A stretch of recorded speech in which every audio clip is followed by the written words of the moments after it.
We all have a story. Your story is not my story, and my story is not yours. However, we can find joy, hope, and emotional healing even through our most painful moments in life.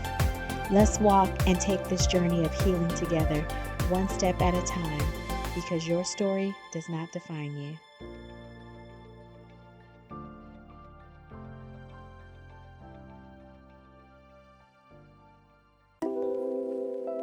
Hey y'all, it's Dr. Niesha here, and welcome back to Your Story Does Not Define You, the podcast. I am so glad and excited that you are here today, tuning in and joining with me on this conversation.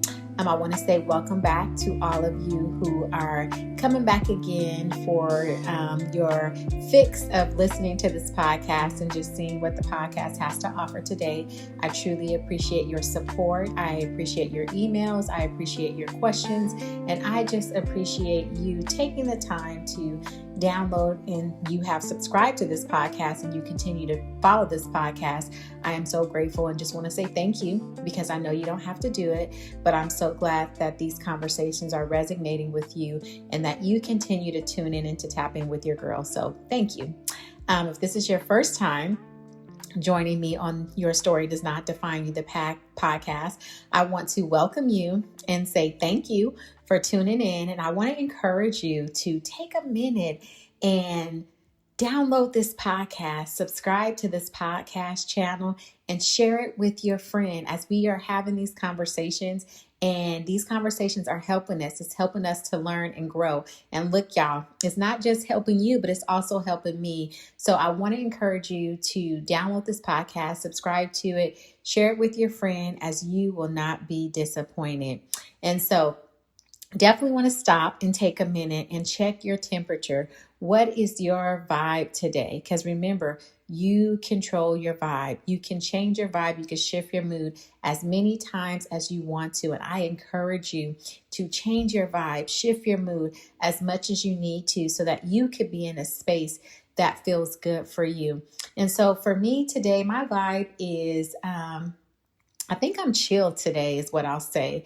It is a Sunday afternoon, and I went to church today, and church was amazing. It's always good to go refill my cup at church, get a word from the Lord, to worship with the other people in the congregation and just a fellowship. So I would say my vibe today is chill.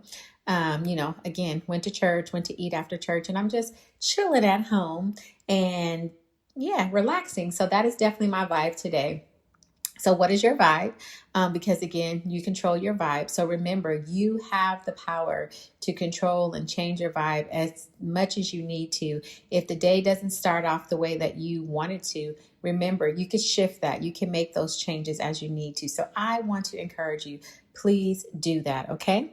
So as we know, we are in the month of May. And for those of you that don't know, May is Mental Health Awareness Month. And this is one of my favorite times of the year, because there's a lot of conversations, a lot of things happening during the month of May to educate people on mental health and awareness, and just a lot of conversations about supporting mental health and just making sure that you are taking care of yourself.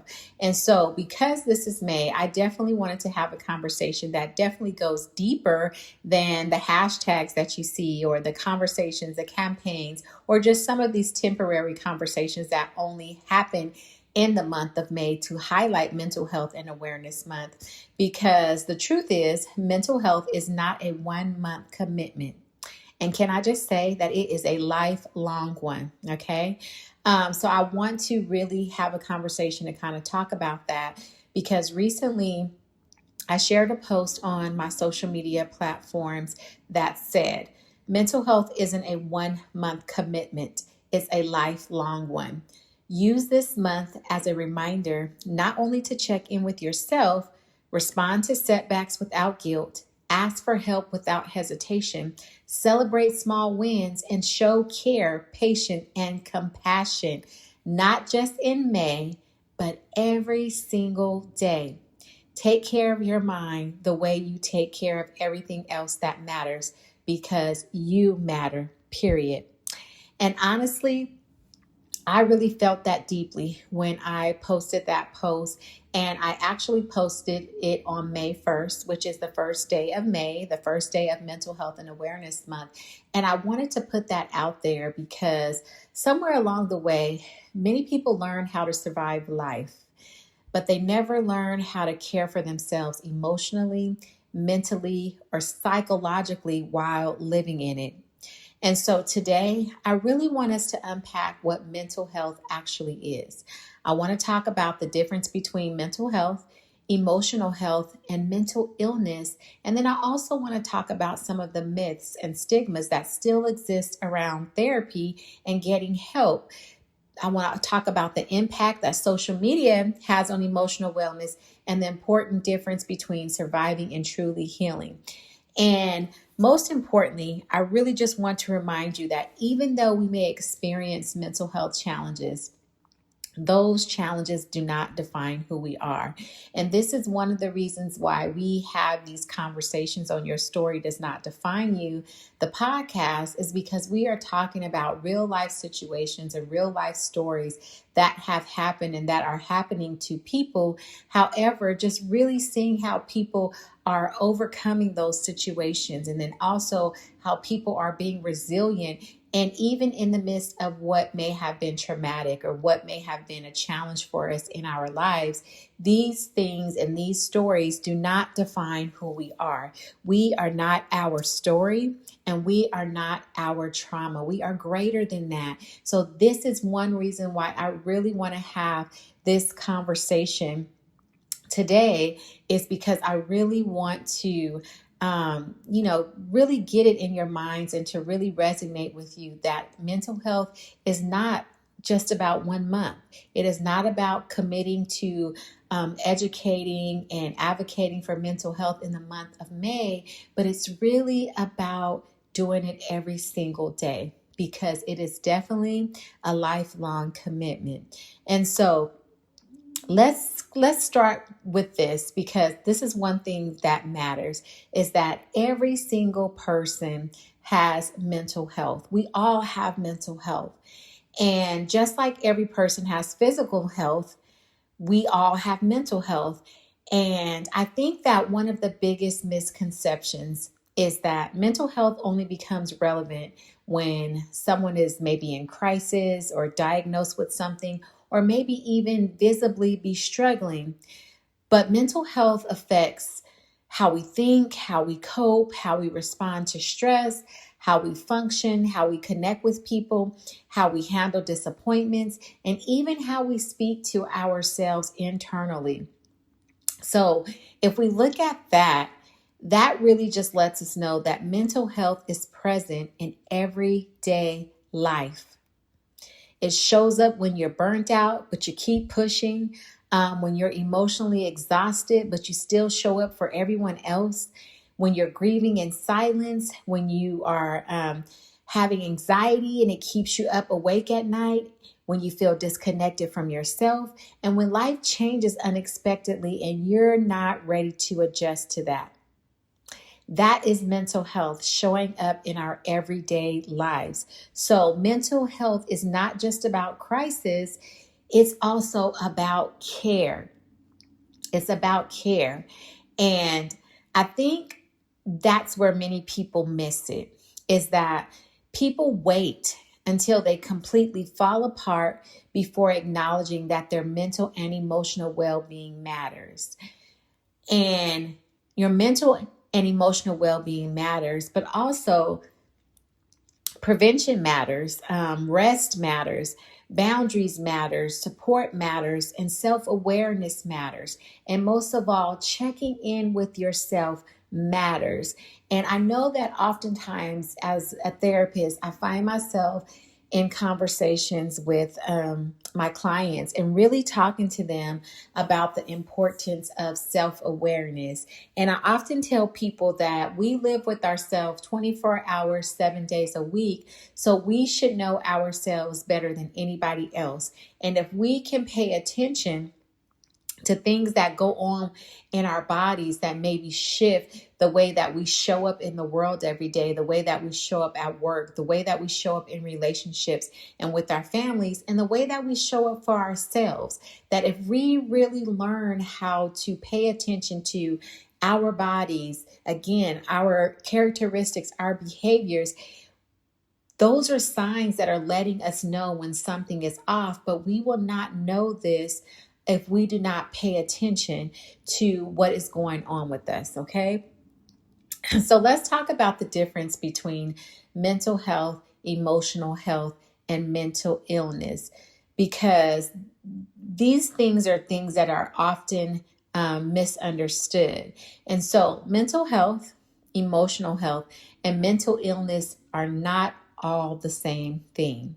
And I know that people use these terms interchangeably, but they're not connected and they are very different. So let me provide some insight on mental health first.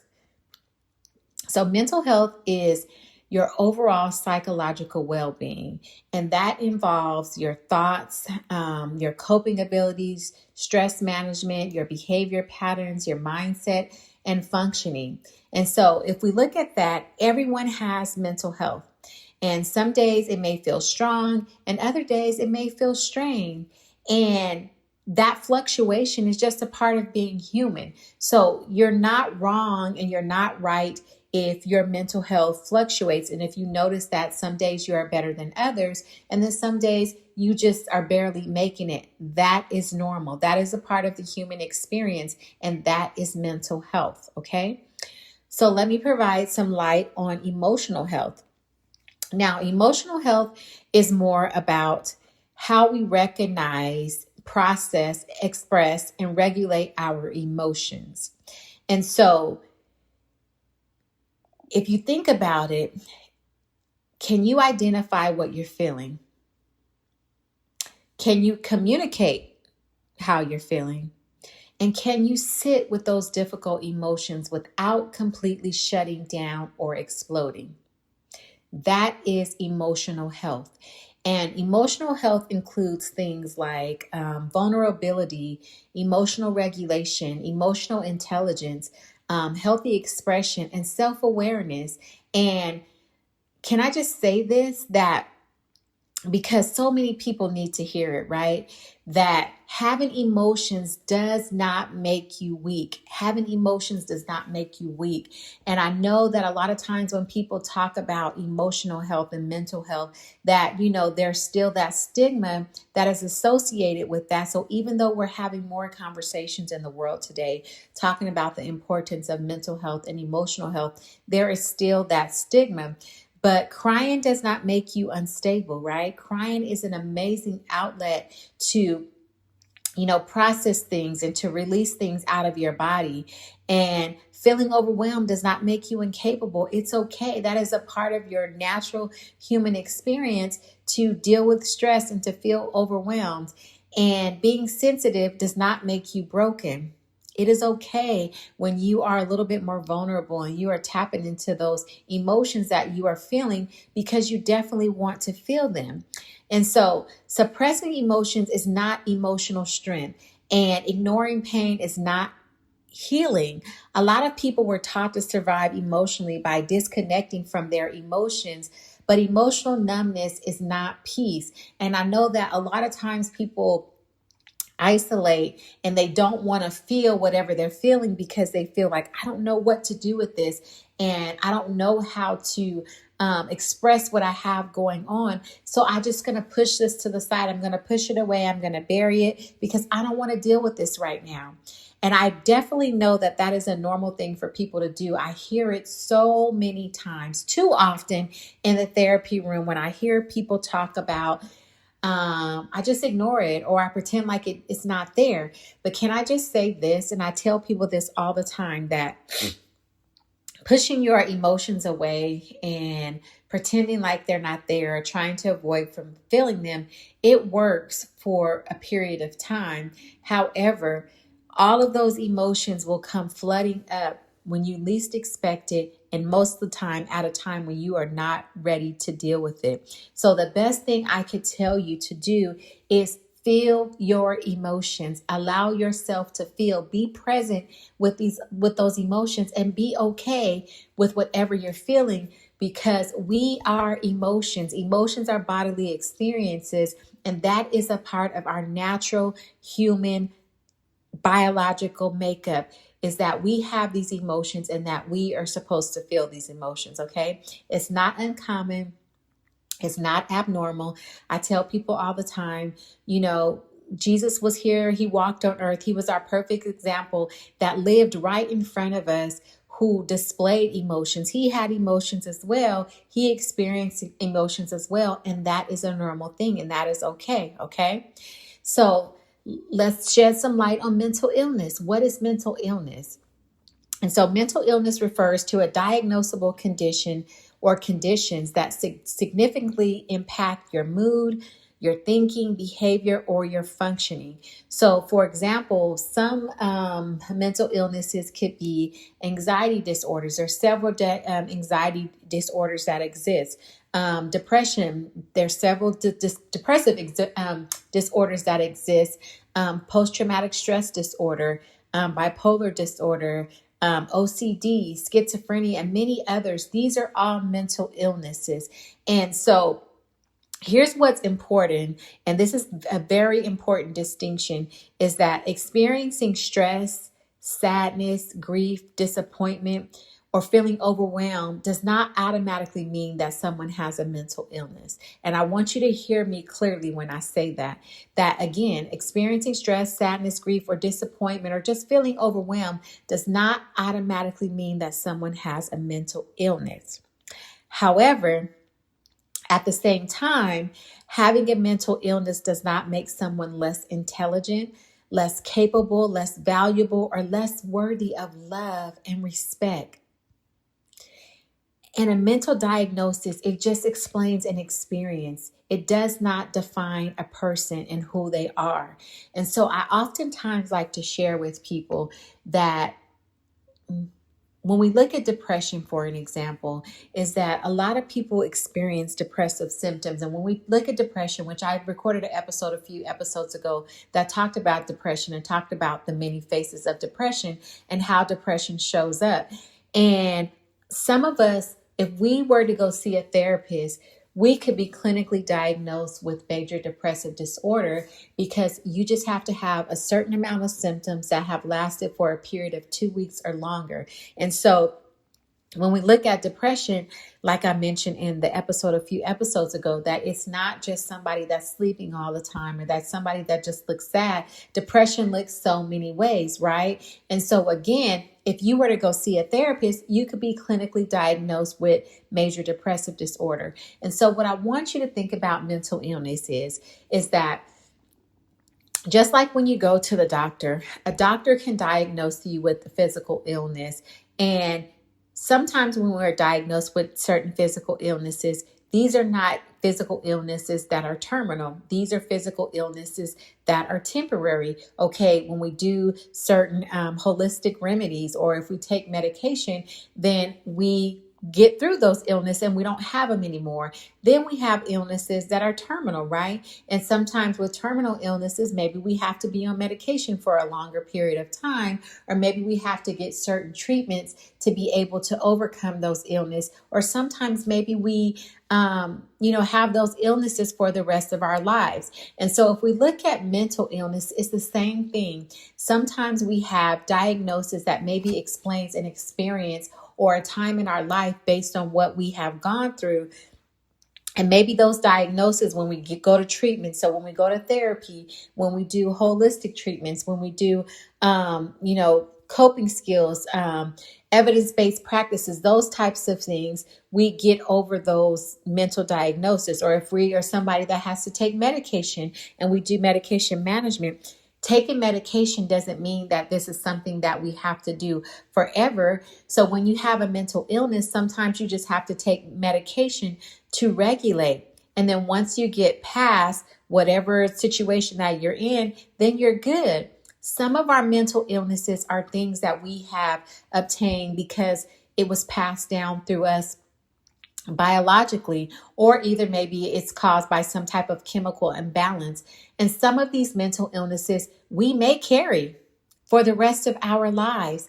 And if that is you, or if you know somebody that has that experience, that is okay. It's nothing different than a physical illness. So this is kind of why I provided both of those examples, because I want you to see that just like physical illnesses, mental illness, some of it is temporary, some of it we may have for a long period of time, and some of it we may have for the rest of our lives. And I really, really want you to hear me good when I say that, because again, it doesn't make you less of a person.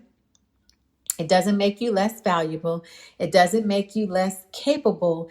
It just means that you have an experience that you are trying to work through, and you just have to make sure that you do the work. So even when it comes to mental illnesses, yes, you go to therapy, you talk to a therapist. The therapist gives you tools and strategies and things that you have to do to help support you.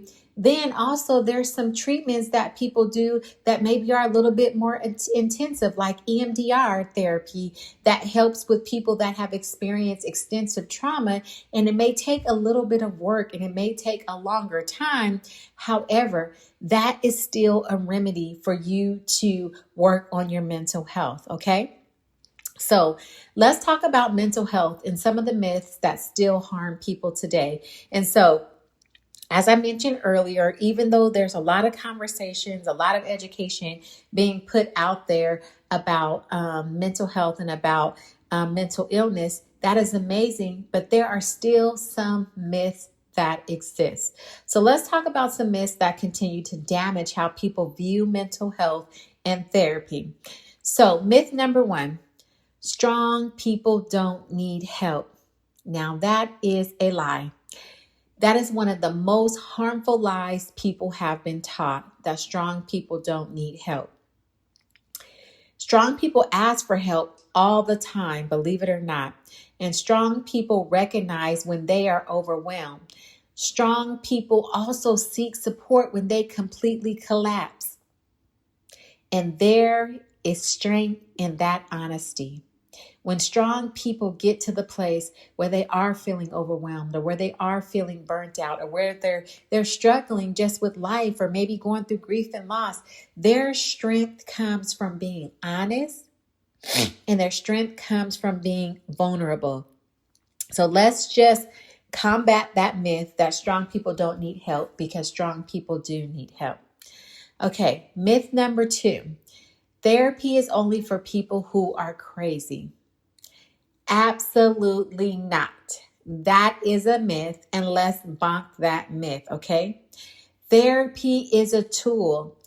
Therapy provides strategy. It's support.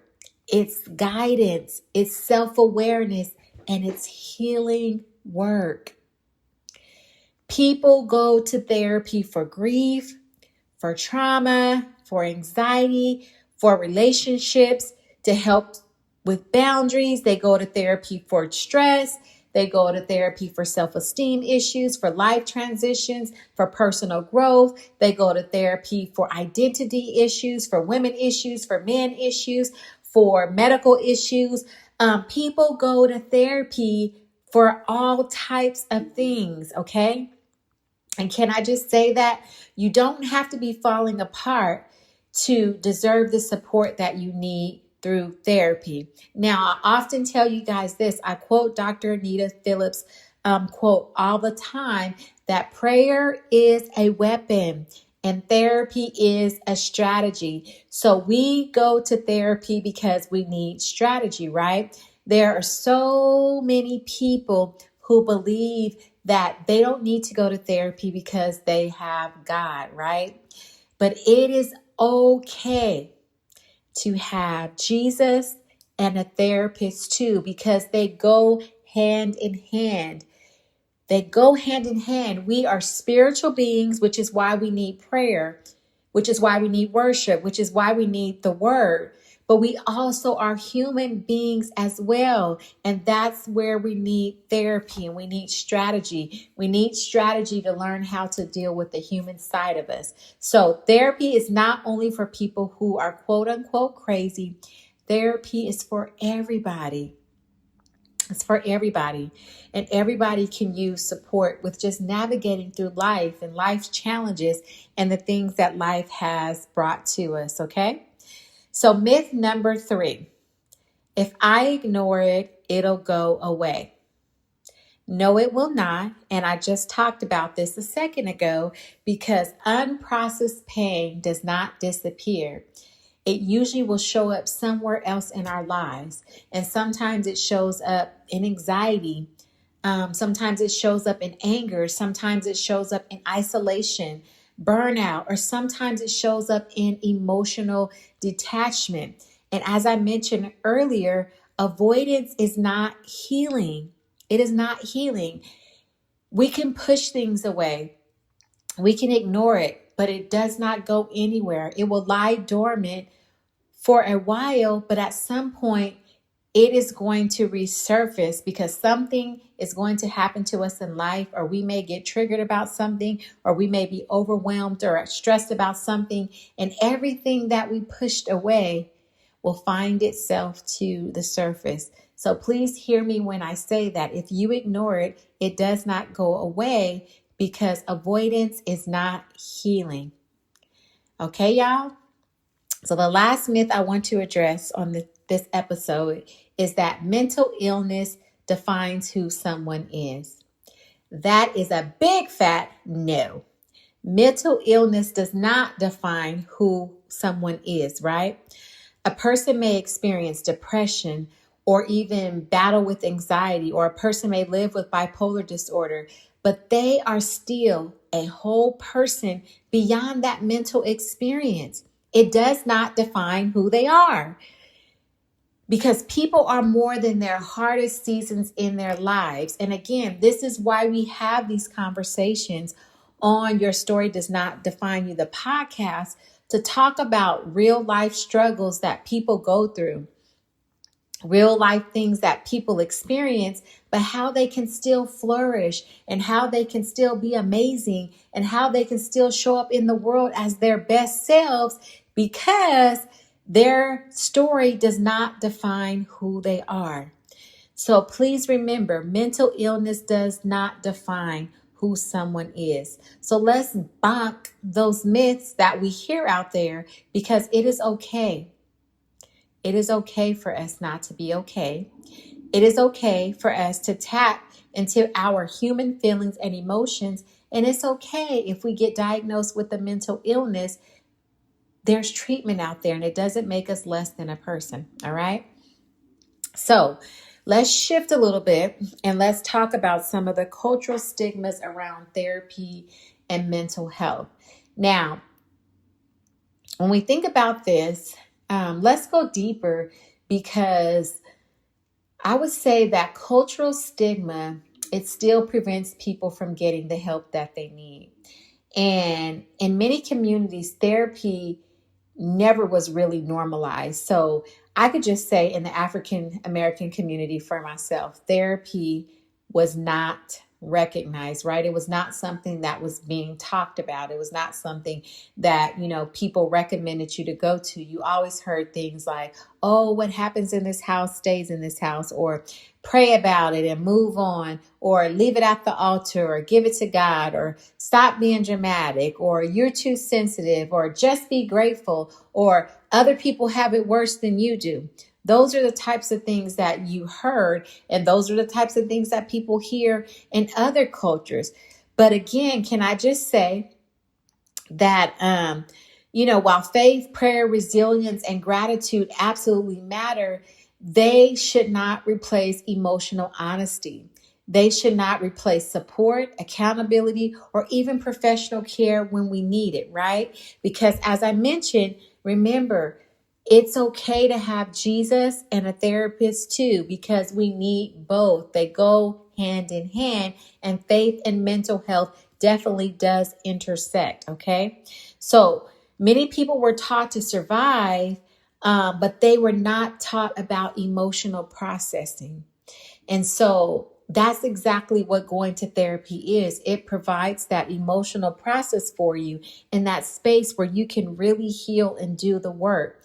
So instead of people healing, people learn to suppress, they learn to avoid, they learn to overwork through whatever they were dealing with. They learn to handle it through strength by showing up strong all the time and wearing that mask of strength. And they also learn to suffer in silence. They learn to suffer in silence. And unfortunately, silence became so normalized.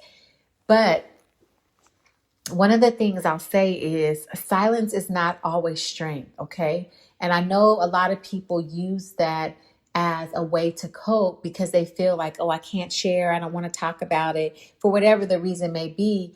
But silence sometimes is fear that shows up. And sometimes that silence is shame. And sometimes that silence is exhaustion. But can I just share with you that we have to be vulnerable? We have to be vulnerable with our emotions and with the things that we have been through and lean in, because healing requires honesty. And so for those of you that have my book, It Hurts to Heal, From the Pain of Brokenness to the Blessing of Healing, I encourage you that if you have not read that book, I encourage you to read it. You can find it on Amazon and anywhere books are sold, or you can order it from me as well at drniesha.davis-massey.com. And I really take a deep dive in that book about the healing journey and about us being transparent and about us being honest and vulnerable, because we cannot heal what we won't reveal and what we won't acknowledge exists. So we really have to tap into that honesty, and we really have to be vulnerable with ourselves to be able to do that work and to be able to be on that healing journey. And I definitely think that one of the bravest things people can do is be on their healing journey, break those unhealthy cycles, and just say to yourself that my mental and emotional health matters too. Because I know that a lot of times we push it to the side. But again, this is why we're having this conversation today, is that mental health and your emotional health is not just about May. It's not just about Mental Health and Awareness Month, but it's about taking care of yourself every single day, doing the work, even though it's painful, getting it done. So I want to now talk about social media, because I feel that social media is something that affects almost everyone. Now, I do know that there are some people that, hey, they don't want to have anything to do with it, right? But I know that there are a lot of people that use it because social media can be very helpful. Don't get me wrong. It can be very helpful. It can create awareness. It creates connection. It can provide education, and it also enhances community. But it can also quietly damage emotional wellness if we are not careful. And I see this all the time, with young people that come into therapy and that are open about, the things that they're seeing on social media and how they are comparing themselves, to other people. Or either you see things like TikTok challenges that people are doing, and then people are trying to, catch the trend. And then sometimes people get hurt. But there is also adults that are being affected by social media secretly, where people don't share that. Sometimes they feel less than, they feel unaccomplished.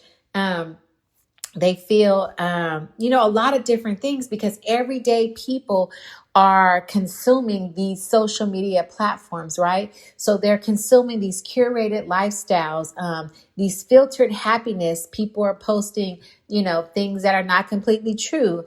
They're dealing with comparison. They're consuming these unrealistic productivity, the idea of it, the unrealistic beauty standards.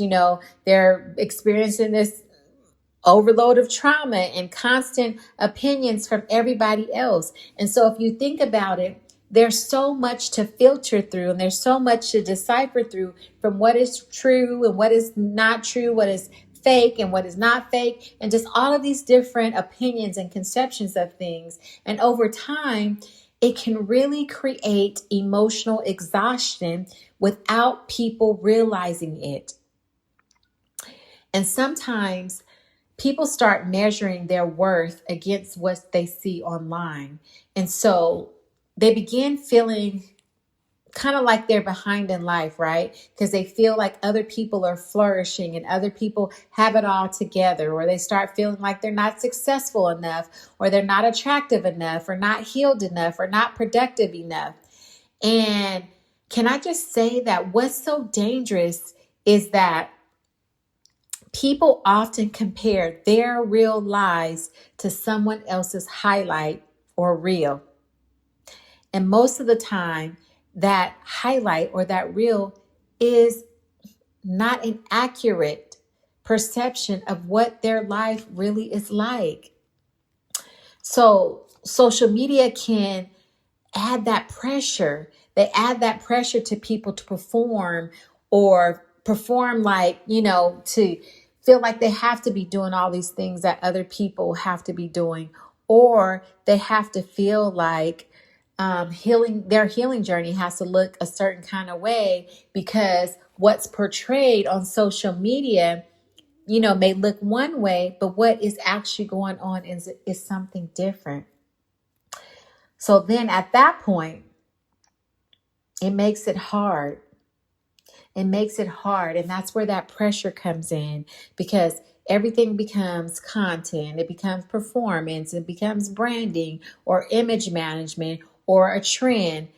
But can I just say that healing is not always aesthetic. I've told you guys so many times that healing is messy. Healing is quiet sometimes.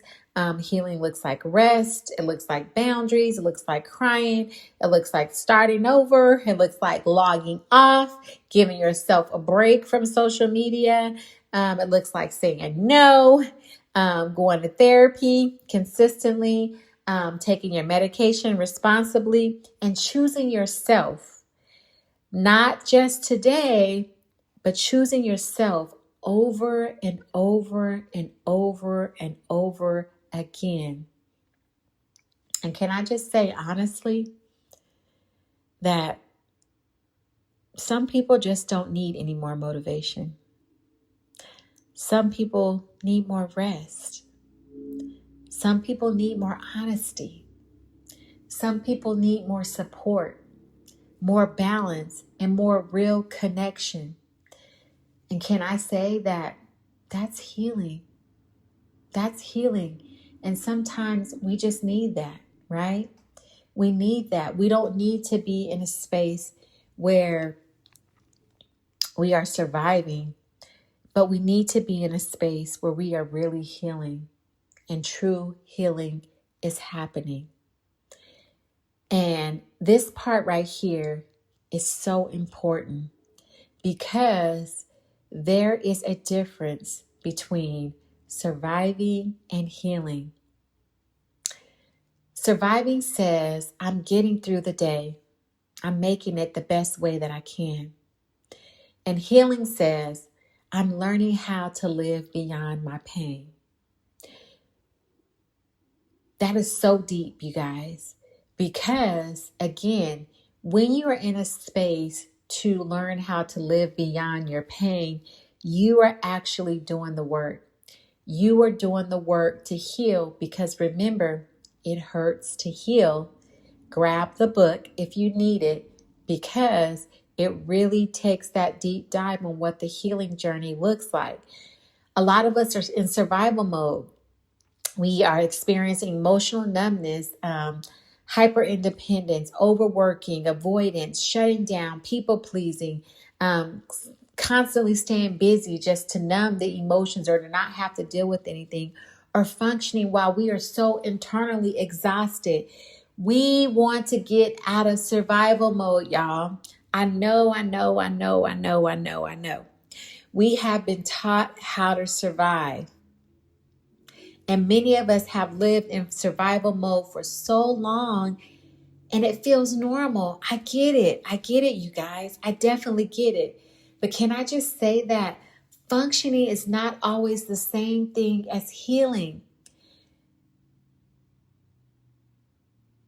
Because someone who is moving along through life every day and somebody that is productive and looks like they're getting the job done, that does not mean that they are emotionally okay, because that has become a coping mechanism for people. That is a survival mechanism that they have learned how to be busy and how to function to make it through the day. And when it comes to healing, again, I've said it so many times and I'm going to continue to say it. Healing requires you to slow down, and slow down enough to acknowledge what is going on with you in your life. Because remember, you cannot heal what you will not reveal. You cannot heal what you will not acknowledge. But healing requires you to slow down and acknowledge what hurt you, what shaped you, what exhausted you, what are you avoiding, and what needs care in your life. What is the need that you have right now? What behavior are you substituting in your life because there is a need, but you have not sat still long enough to acknowledge that need? And I want you to encourage you to do that, because healing will ask you, what do I need? What am I carrying? What boundaries do I need? What support do I deserve?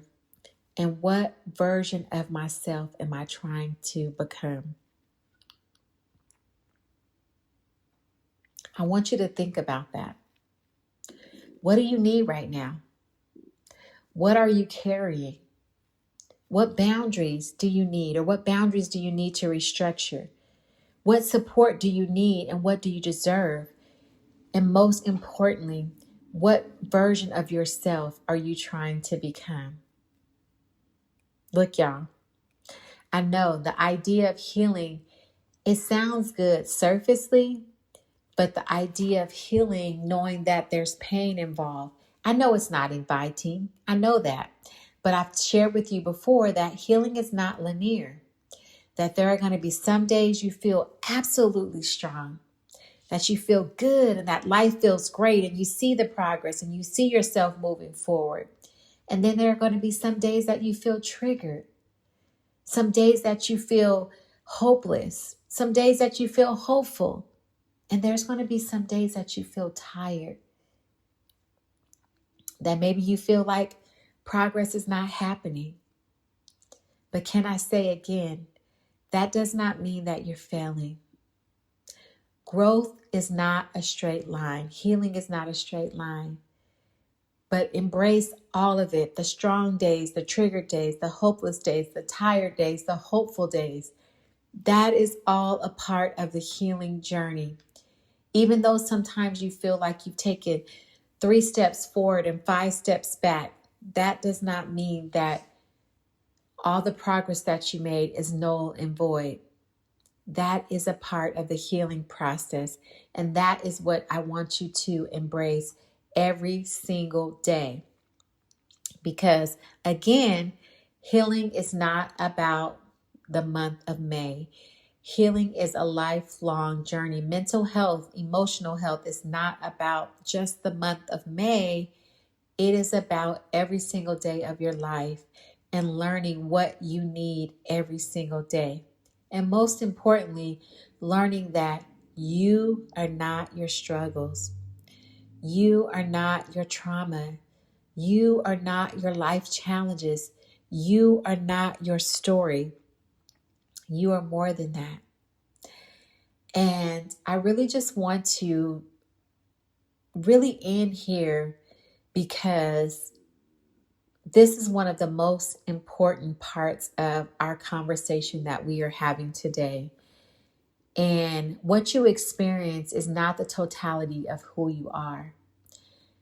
You may struggle with anxiety, but you are not your anxiety.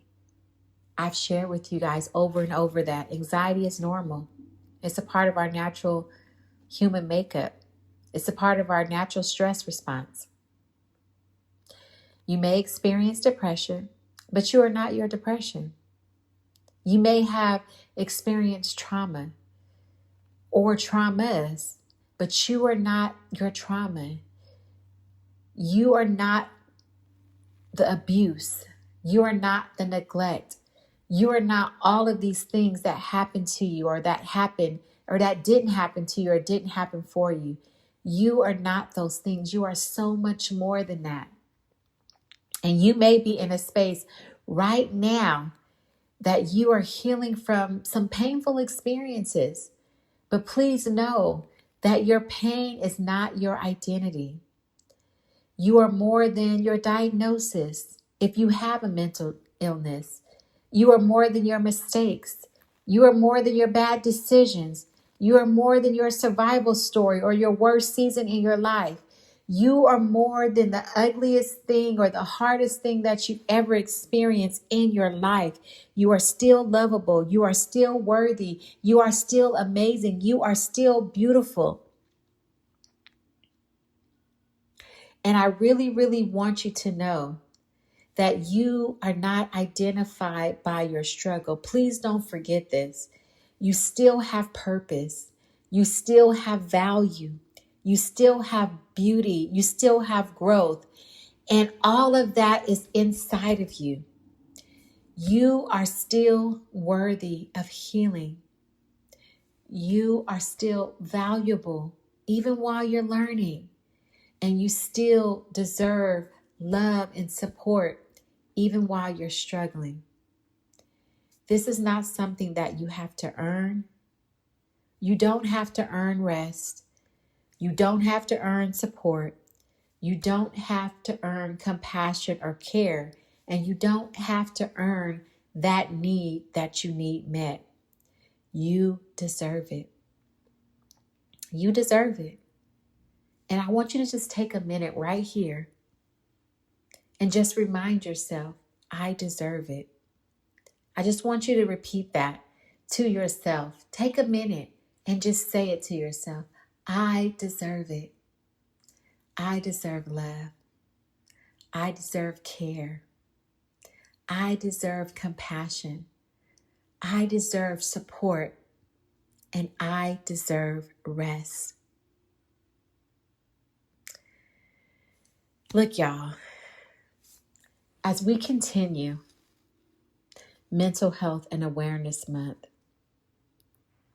I really hope that we move beyond performative awareness and really move into intentional care about ourselves and about others. Not just checking on others, but really tuning in and tapping into how do we support them? And most importantly, how do we support ourselves too? And not just recognizing the pain, but really creating spaces for healing. Really moving from a place of just surviving, but really learning how to truly live good and live well emotionally, mentally, and spiritually. Really taking care of your mind the same way that you take care of everyone else and everything else that matters to you. Because most importantly, you matter. Period. You matter. You matter. And I'm super excited because in a couple of weeks on May 29th, I'll be hosting my 5th annual Youth Mental Health and Wellness Symposium, You Matter. And this year, we're going to be talking about identity, confidence, and purpose. And I'm so excited because every year that we give this conference, I really, really, really hew in with the youth on about how much they matter. and really try to get them to see that. So as I close this episode today, I really just want to tell you that you matter. If nobody else has told you that, I'm telling you that you matter. And if nobody else has told you that they love you, I'm telling you that I love you and God loves you and you deserve healing. You deserve love. You deserve support. You deserve compassion. You deserve care, and you deserve to be taken care of. Please don't forget that. Yes, May is Mental Health and Awareness Month, but this is just 1 month. And your life and the care that you need for your life is definitely a lifelong experience. And please don't forget that. So I really just want to say thank you again for spending this time with me today. Thank you for listening and having this conversation with me. And if this episode encouraged you or helped you or reminded you that you're not alone, please feel free to share it. Share it with somebody else, because remember, we want to help and support people as well. And most importantly, we also want to help ourselves. So share this episode, download it, post it, whatever you feel the need that you need to do. Each one teach one, and continue to lift and support each other up. And until next time, please, please, please take care of yourself. Love yourself. Do a lot of self-care. Be intentional, rest. And that is something that I'm still trying to master, is rest. And I'm getting better at it every day. Learning how to rest, learning how to pause and reset, because I know that I matter. And I know that I cannot support and be here for anybody else if I don't take care of me first. So take care of yourself, you guys, every day, not just for May, but every single day, because mental health and awareness is not about 1 month. It's not a 1 month commitment, but it's a lifelong commitment, a lifelong journey that I encourage you to continue to take every single day. Dr. Niesha here. Take care. Until next time.